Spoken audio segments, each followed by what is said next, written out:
الشيطان الرجيم بسم الله الرحمن الرحيم إن الذين يكتمون ما أنزل الله من الكتاب ويشترون به ثمنا قليلا أولئك ما يأكلون في بطونهم إلا النار ولا يكلمهم الله يوم القيامة ولا يزكيهم ولهم عذاب أليم أولئك الذين اشتروا الضلالة بالهدى والعذاب بالمغفرة فما أصبرهم على النار ذلك بأن الله نزل الكتاب بالحق وإن الذين اختلفوا في الكتاب لفي شقاق بعيد ان الذین یکتمون ما انزل اللہ، بے شک وہ لوگ جو چھپاتے ہیں اس چیز کو جو اللہ نے اتاری ہے، یعنی کتاب کے ٹکڑے، وَيَشْتَرُونَ بِهِ ثَمَنًا قَلِيلًا، اور بدلتے ہیں اس کی عوض میں تھوڑا سا مول، تھوڑی سی قیمت۔ اولئک ما یأکلون فی بطونہم، تو وہ لوگ نہیں ڈالتے اپنے پیٹوں میں الا النار، مگر آگ، ولا یکلمہم اللہ یوم القیامہ، اور ان سے اللہ بات تک نہیں کریں گے قیامت کے دن، ولا یزکیہم، اور نہ ہی ان کا تزکیہ کریں گے، وَلَهُمْ عَذَابٌ علیم، اور ان کو درد پہنچانے والا عذاب ہے۔ اولئک الذین، اور یہی وہ لوگ ہیں، اشتروا الضلالۃ بالہدی، جنہوں نے ترجیح دی گمراہی کو ہدایت پر دنیا میں، والعذاب، اور عذاب کو، بالمغفرت، مغفرت پر آخرت میں، فما اصبرہم علی النار، پس کیا ہی عجیب ہے ان کا صابر ہونا آگ پر، یا فما اصبرہم علی النار، پس کس چیز نے ان کو آگ برداشت کرنے پر صابر بنا دیا۔ ذالک بأن اللہ نزل الکتاب، اور یہ عذاب ان پر اس لیے آیا کہ اللہ تعالیٰ نے کتاب نازل کی ہے حق کے ساتھ۔ وَإِنَّ الَّذِينَ اخْتَلَفُوا فِيهِ، اور وہ لوگ جنہوں نے فی الکتاب، وہ لوگ جنہوں نے کتاب میں اختلاف کیا، لفی شقاق بعید، تو وہ دور کی مخالفت اور مخاصمت میں پڑے ہوئے ہیں۔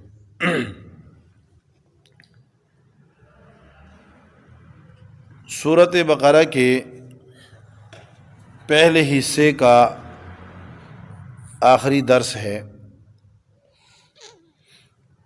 پہلے حصے میں دو مسائل مذکور ہوئے ہیں، ایک مسئلہ توحید کا اور دوسرا مسئلہ رسالت کا۔ آیت نمبر 123 تک مسئلہ توحید کا ذکر تھا، آیت نمبر 124 سے آیت نمبر 176 تک اس میں مسئلہ رسالت کا ذکر ہے۔ مسئلہ رسالت اور متعلقات رسالت۔ اب بالکل اخیر میں، چونکہ مسئلہ رسالت کے اوپر اعتراضات کا مقصد بھی اس کا چھپانا تھا، مسئلہ توحید پر اعتراضات اور اشکالات کا اور اس میں فتنہ پردازی کا مقصد کیا تھا، اس کا چھپانا تھا کہ یہ چھپ جائے، حقیقت وہ سام ظاہر نہ ہو سکے، اور جب حقیقت ظاہر نہیں ہوگی تو لوگوں کو ہم گمراہ کرنے میں کامیاب ہو جائیں گے۔ اور یہ سارا زور، اس زور کے قیادت یہود کر رہے تھے، نصارہ اور مشرکین مکہ جہالت اور ناسمجھی سے ان کے پیچھے لگے ہوئے تھے۔ تو تسلسل کے ساتھ جو کلام کا رخ رہا ہے وہ کس کی طرف رہا ہے؟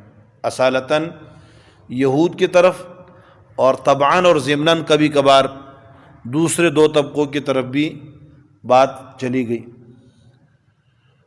تو ان آخری آیات میں کتمان کا ذکر ہے کہ کتاب اللہ اور اس کے احکامات، اس کے چھپانے کا بدترین انجام کیا ہے۔ تو اس بدترین انجام کو ان آیات میں مکرر ذکر کیا گیا۔ ایک مرتبہ ان کے سخت انجام کو ذکر کرنے کے بعد پھر کہا اولئک الذین اشتروا الضلالۃ بالہدی، یہ تکراراً تاکید کے لیے۔ تو فرمایا ان الذین یکتمون ما انزل اللہ من الکتاب، بے شک وہ لوگ جو چھپاتے ہیں ما انزل اللہ، وہ چیز جو اللہ نے اتاری ہے، من الکتاب، کتاب کے ٹکڑے۔ یہ من لانے میں کیا نکتہ ہے؟ یوں کہہ دیتے ہیں کہ ان الذین یکتمون ما انزل اللہ الکتاب، اللہ نے جو کتابیں اتاری ہے تو ان ساری کتابوں کو چھپاتے ہیں۔ تو کتاب من الکتاب، کتاب میں سے بعض چھپاتے ہیں۔ تو اس میں اس بات کی طرف اشارہ ہے کہ کتاب کا اگر آپ پوری کتاب چھپا دیں یا کتاب کا ایک بھی مسئلہ بعض جز چھپا دیں، جرم دونوں کا برابر ہے۔ اللہ کی کتاب ہو، اس کے احکامات ہو، اس کے مسائل ہو، اس کے ڈائریکشنز ہوں، اور آپ اس کو کیا کر دیں؟ بدل دیں، تبدیل کر دیں، آپ اس کو اپنی خواہش اور منشا کے مطابق ڈالنے کی کوشش کر لیں، تو پھر کیا ہوگا؟ پھر اس پر اللہ رب العالمین نے شدید عذاب کا آگے آ رہا ہے، مختلف عذابات کا ذکر کیا۔ پھر اس کی منشا بھی بتلا رہے ہیں کہ کتمان کی وجہ کیا ہے، یہ حق چھپاتے کیوں تھے؟ تو اس کی وجہ یہ تھی کہ یہود کو اور علماء یہود کو لوگ اپنے پیشوا اور مقتدا سمجھتے تھے، پیر سمجھتے تھے۔ پھر ان پیروں کے لیے ان کی کھیتی باڑی میں بھی حصہ ہوتا تھا، ان کے آمدن کے اندر ان کے تنخواہوں بھی ان کے لیے نذرانہ ہوتا، مقرر ہوتا تھا کہ اگر آپ نے پیسے مزدوری کی ہے، آپ کو نقد روپے ملا ہے، تو اس میں سے بھی پیر صاحب کا حصہ نکالیں گے، اور اگر آپ نے کیا کیا ہے، آپ نے کوئی جانور پالے ہیں تو اس میں سے بھی بکریوں کا بچہ، یہ چھترا جو ہے نا، وہ بھی کدھر جائے گا؟ وہ بھی ان کے پاس جاتا تھا۔ تو جب اور ان کو یہ یقین تھا کہ جو نبی آخر الزمان موعود ہے، جن کا وعدہ کیا گیا ہے، وہ ہم میں سے کوئی ایک ہوگا، کسی ایک مولوی صاحب کو جو ہے نا قیادت ملے گی، اور پھر جو ہے نا مولوی صاحب سارے اس کے پیچھے لگ جائیں گے، ساتھ ہوں گے۔ اس آرزو میں تھے کہ اچانک کیا ہوا؟ ختم نبوت کا سہرا اور اس کا تاج وہ بنی اسرائیل کے بجائے بنی اسماعیل میں حضرت محمد مصطفیٰ صلی اللہ علیہ وسلم بنو ہاشم میں آپ کے سر مبارک پہ جب سجایا تو ادھر مولویوں کو خطرہ پڑ گیا کہ او ہو یہ تو پیر تو یہ بن جائیں گے، مذہبی قیادت تو ان کے پاس چلی جائے گی۔ جب ان کے پاس جائے گی تو یہ نذرانے، یہ عطیے، یہ کھانے، اس کا کیا بنے گا؟ تو یہ فکر لاحق ہوئی، تو اس فکر کی بنیاد پہ انہوں نے کیا کیا؟ انکار کر دیا کہ یہ تو وہ نبی ہے ہی نہیں۔ وہ جی کیوں؟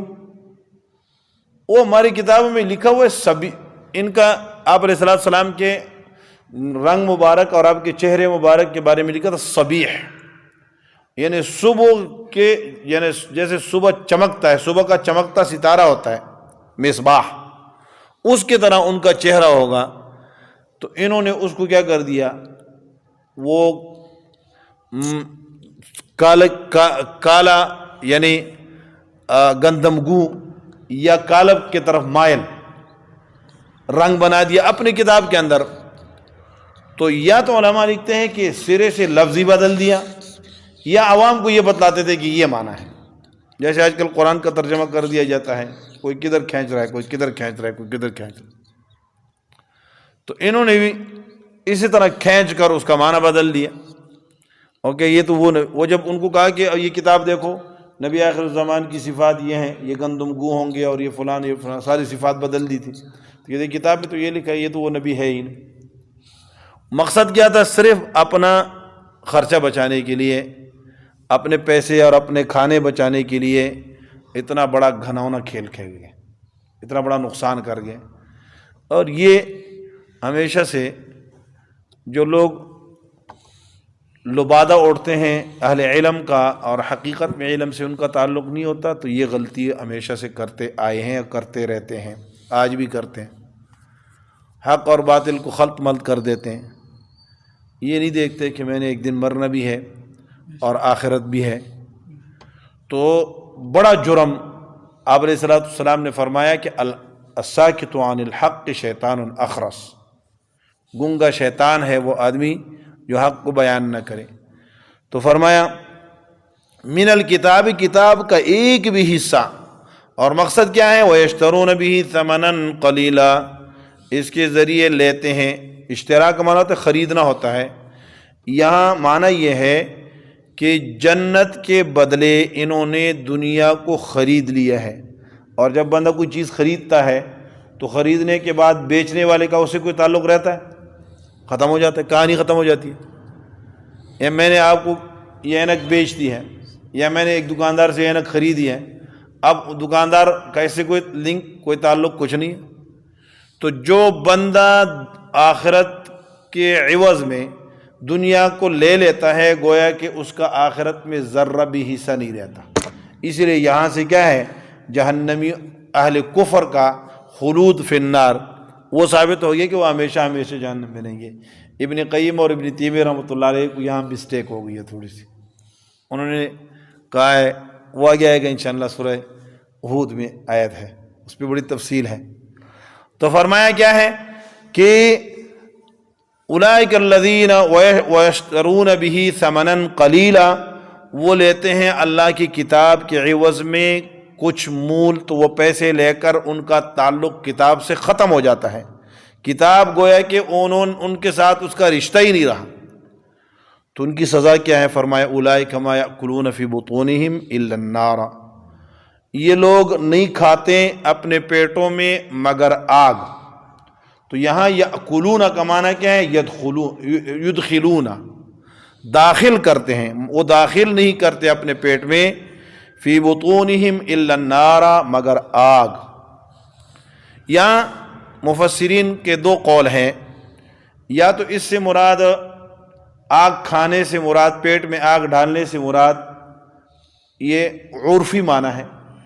عرف میں ہم کہتے ہیں کہ فلاں جو ہے نا وہ منہ میں آگ لے کے پھر رہا ہے، ٹھیک ہے، وہ پیٹ کو آگ سے بھر رہا ہے، یہ ہم عرفاً کہا کرتے ہیں، عربی سے کہتے تھے۔ یا دوسرا معنی یہ ہے کہ اولئک ما یأکلون فی بطونہم الا النار، اپنے پیٹ میں نہیں ڈالتے مگر آگ۔ تو دوسرے معنی بھی اس کے یہی ہے کہ آگ سے مراد کیا ہے؟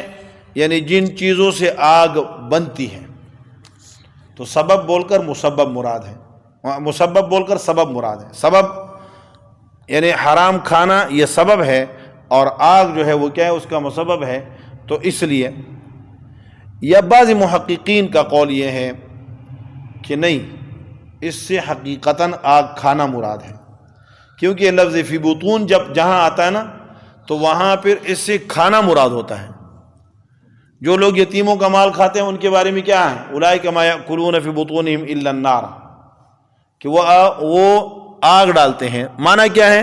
کہ قیامت کے دن ان کے یہ جو پیسے لیے ہیں، یہ جو نذرانے لیے ہیں، یہ جو ہے کھابے لیے ہیں، یہ سارے کیا ہو جائیں گے؟ کل قیامت کے دن آگ بن جائیں گے۔ تو ان کو گویا کہ آگ کھانے کو دی جائے گی کہ کل دنیا میں تم حق چھپاتے رہے اور دین بیچتے رہے، اس کے عوض میں آج آگ کھاؤ۔ تو گویا حقیقتاً ان کو آگ کا کھانا دیا جائے گا۔ آگ کا کھانا، آگ کا پانی وہ دیا جائے گا۔ تو یہ معنی مراد ہے اولئک ما یأکلون فی بطونہم الا النار۔ ایک عذاب یہ ہوگا کاتمین حق کے لیے، ولا یکلمہم اللہ۔ اچھا یشترون بہ، یہ جو بہ ہے نا، بہ اس میں ہاں ضمیر ہے، اس کا مرجع یا تو کیا ہے؟ کتاب ہے۔ یشترون بہ اے بالکتاب، تو کتاب کے بجائے کیا کرتے ہیں؟ کتاب کو ظاہر کرنے کے بجائے کتاب کو چھپا دیتے ہیں اور پیسے لیتے ہیں۔ یا یشترون بہ کا ضمیر کا مرجع یکتمون میں کتمان ہے، یکتمون میں مصدر کتمان ہے، وہ کتمان کی طرف اس کا اشارہ ہے، یعنی اس چھپانے کے عوض میں کیا کرتے ہیں؟ پیسے لیتے ہیں۔ مثلا میں چھپا دوں گا اور آپ مجھے کیا کر دینا؟ خدمت کر دینا۔ وہ کسی جگہ پہ مولوی صاحب تھے نا، تو وہ جب نکاح کرتے تھے تو کلمے سارے کے سارے سنتے تھے، تو ساتھ میں سورۃ یاسین، جو ایک بندے کے پاس گئے تو بڑا گھبرایا ہوا تھا، کہتے ہیں یار وہ میں نے اس مولوی صاحب کو اس لیے نہیں بلایا کہ وہ سارے کلمے سنتے ہیں، آپ کو بلایا ہے۔ تو انہوں نے کہا کہ اچھا وہ تو صرف کلمے سنتے ہیں، میں ساتھ سورۃ یاسین بھی سنتا ہوں۔ انہوں نے کہا کوئی گزارا نہیں ہو جائے گا؟ انہوں نے کہا کہ سرخ نوٹ نکالو تو گزارا ہو جائے گا۔ تو فرمایا یشترون بکتمانہ، یشترون اس کتاب کے چھپانے کے عوض میں یاسین نہیں سنوں گا، کلمے نہیں سنوں گا، بس سرخ نوٹ نکالوں۔ تو جی، تو لا یکلم، ایک سزا یہ ہوگی کہ ان کے پیٹوں میں آگ ڈالی جائے گی۔ دوسرا ولا یکلمہم اللہ یوم القیامت، اللہ ان سے بات نہیں کریں گے قیامت کے دن۔ رب العالمین کلام کریں گے، آئے ہائے کیا ایک خوبصورت کلام ہوگا۔ اللہ قرآن سنائیں گے، اللہ قرآن سنائیں گے، اور اس کی تلاوت رب العالمین اپنی آواز میں کریں گے۔ اس کا جو مزہ ہوگا اہل جنت۔ پھر اللہ کلام، گفتگو، باتیں کریں گے، اللہ کا کلام ہوگا، لوگ سنیں گے۔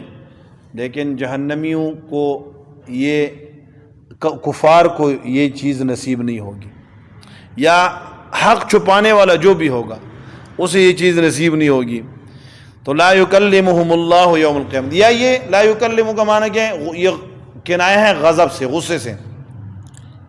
کم کہتے ہیں نا فلاں کے ساتھ میں بات نہیں کرتا، یعنی میں اس سے ناراض ہوں۔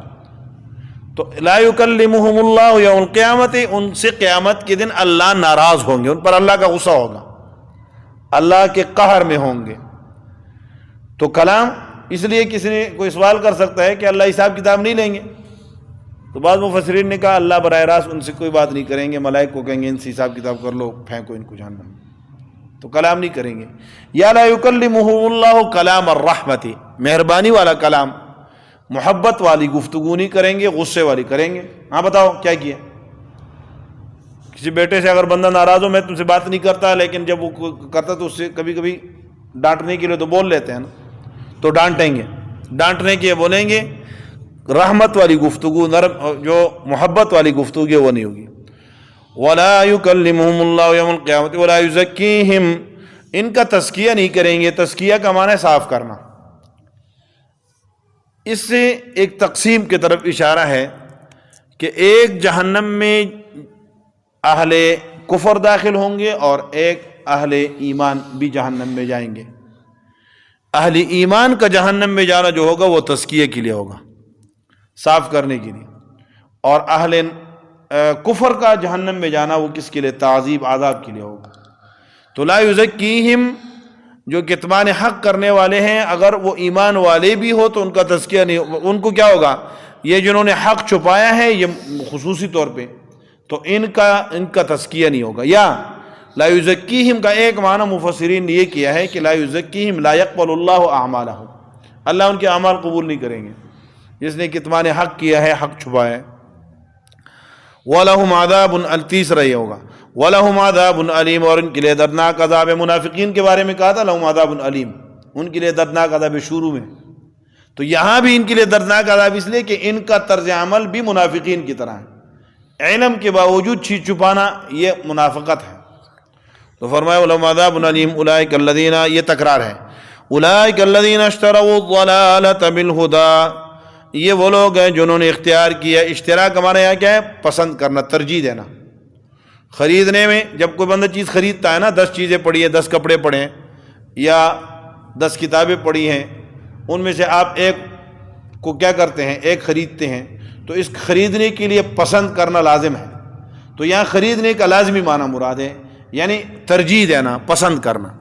اولئک الذین اشتروا الضلالۃ بالہدی، کیونکہ ان کے پاس ہدایت تو تھی نہیں۔ تو کو اگر سمن بنائیں گے تو سمن کا معنی کیا ہوتا ہے؟ سمن اگر بندے کے پاس ہو تو وہ اس کے عوض میں چیز خریدتا ہے نا۔ میرے پاس پیسے ہیں تو اس کے عوض میں اینک خریدوں گا، اگر پیسے نہیں ہیں تو اینک کیسے خریدوں گا؟ تو ان کے پاس ہدایت تو تھی نہیں، تو پھر گمراہی کیسے خرید لی؟ معنی یہاں کیا ہوگا؟ مجازی معنی ہوگا، حقیقی معنی نہیں ہے کہ اشتروا الضلالۃ، اختاروا الضلالۃ، ضلالت کو پسند کیا، ترجیح دی، علی الہدی، ہدایت پر، دنیا میں گمراہی کا راستہ اختیار کیا، والعذاب بالمغفرت، اور عذاب کو اختیار کیا ہے مغفرت کے عوض میں۔ یعنی ان کے پاس ہدایت موجود تھی اگر یہ ہدایت اختیار کرتے، لیکن انہوں نے اپنے ارادے سے ہدایت اختیار نہیں کی اور گمراہی اختیار کر لی، تو چلے گئے کہاں؟ گمراہی میں۔ اسی طرح ان کے پاس کیا تھی؟ مغفرت تھی، اللہ معاف کر دیتے اگر یہ کیا کرتے؟ عذاب کو اختیار نہ کرتے، تو انہوں نے اختیار کیا عذاب کو، اس لیے چلے گئے۔ فما اصبرهم علی النار، کس چیز نے ان کو صابر بنا دیا ہے آگ پر؟ یا تعجب ہے ان کے آگ پر صابر ہونے کا؟ امام سیبویہ فرماتے ہیں کہ یہاں تعجب نہیں ہے، صیغہ تعجب کا ہے، ما تعجب کے لیے ہے، فعل تعجب کا صیغہ ہے، ما اصبر، ما افعل، ما اجمل، ٹھیک ہے، ما اضرب، لیکن کیا ہے؟ یا معنی تعجب کا نہیں ہے، معنی تعجیب کا ہے۔ تعجیب ایک تعجب ہے، ایک تعجیب ہے۔ تعجیب کا معنی دوسرے کو تعجب میں ڈالنا۔ اے مسلمانوں، تم ان پر تعجب کرو کہ یہ کتنے عجیب لوگ ہیں جو آگ پر صابر ہو گئے۔ ما اصبرهم علی النار، یا ما اصبرهم علی النار، ما ابقاهم علی النار، کس چیز نے ان کو آگ پر کیا کر دیا؟ باقی رکھ دیا، برقرار رکھا آگ سہنے پر۔ فما اصبرهم علی النار ذلک بان اللہ نزل الکتاب، یہ تمام کے تمام جو لے دے ہوئی ہے اور پوری تفصیلات ہیں، اس کے بنیادی سبب کو بیان کیا جا رہا ہے۔ اس کا بنیادی سبب کیا ہے؟ کہ اللہ نے حق کتاب اتاری اور انہوں نے اس حق کتاب کو کیا کر دیا؟ ٹکڑے ٹکڑے کر دیا۔ کہیں جو ہے نا اس کے قبلے سے انکار کیا، کہیں اس کے پیغمبر سے انکار کیا، کہیں اس کے انبیاء پر الزام لگا دیا، کہیں جو ہے نا اکابرین کی طرف باطل کی نسبت کر دی، کہیں کیا کیا، کہیں کیا کیا۔ اس کی ان پر ان عذابات کے نزول کی بنیادی وجہ یہ ہوئی۔ ذالک بان اللہ، ذالک العذاب، ذالک اشارہ عذاب کی طرف ہے، یہ عذاب ان کے اوپر، یا یہ جو مذکورہ حالات ان پر آئے، ذالک مفرد لے کر آئے ہیں، عذاب 3-4 ہیں، تو مفرد کا معنی کہ المذکور کے معنی میں، یعنی یہ مذکورہ جتنی بھی چیزیں ہیں وہ سارا کا سارا اس لیے ہیں کہ بِأَنَّ اللَّهَ نَزَّلَ الْكِتَابَ، اللہ نے کتاب نہ اتاری لیکن انہوں نے اس میں اختلاف کیا، فَاخْتَلَفُوا، اللہ نے حق کتاب اتاری، بالحق متلبساً بالحق، حق کے ساتھ ملی ہوئی تھی، حق اور اس کتاب کا زبردست قسم کا تعلق تھا۔ تو کتاب، یا تو کتاب سے مراد کیا؟ تورات ہے، خاص کتاب مراد ہے، یا کتاب سے مراد کیا ہے؟ خاص قرآن مراد ہے، یا الف لام جنس کے لیے جن سے کتاب اتاری، تورات ہو، قرآن ہو، جو ساری کی ساری کتابیں کیا تھی؟ راہ ہدایت تھی، لیکن راہ ہدایت کی رہنما تھی، لیکن انہوں نے کیا کیا؟ اس میں اختلاف کیا۔ تو اگر کتاب سے مراد تورات ہو تو پھر یہود کا اس میں کیا ہے؟ اختلاف کرنا۔ بعض کہتے تھے کہ آپ علیہ السلام کی یہی صفات ہیں، بعض کہتے تھے نہیں ہے، جیسے عبداللہ ابن سلام وغیرہ کہتے تھے کہ یہی صفات ہے جو تورات میں مذکور ہیں، اور بعض نے اختلاف کیا۔ اور اگر قرآن مراد ہے تو اختلاف سے مراد کیا ہے؟ مشرکین مکہ کا اختلاف ہے کہ انہوں نے کیا کہا کہ یہ سحر ہے، بعض کا جادو ہے، بعض کا اساطیر الاولین ہے۔ وَإِنَّ الَّذِينَ اخْتَلَفُوا فِي الْكِتَابِ لَفِي شِقَاقٍ بَعِيدٍ، بڑی گمراہی میں ہے، دور کے عداوت اور دشمنی میں ہے، ان کے عداوت اور دشمنی کمال درجے تک پہنچ چکی ہے، اس لیے کتاب حق کے اندر بھی اختلاف کرتے ہیں۔ فَلِلَّهِ الْحَمْدُ وَالْمَنْ، اللہ رب العالمین کا احسان ہے، اللہ نے پہلا حصہ مکمل کرنے کی توفیق نصیب فرما دی، اللہ رب العالمین اپنے بارگاہ میں قبول فرمائے۔ الہدایت زار صدری، هو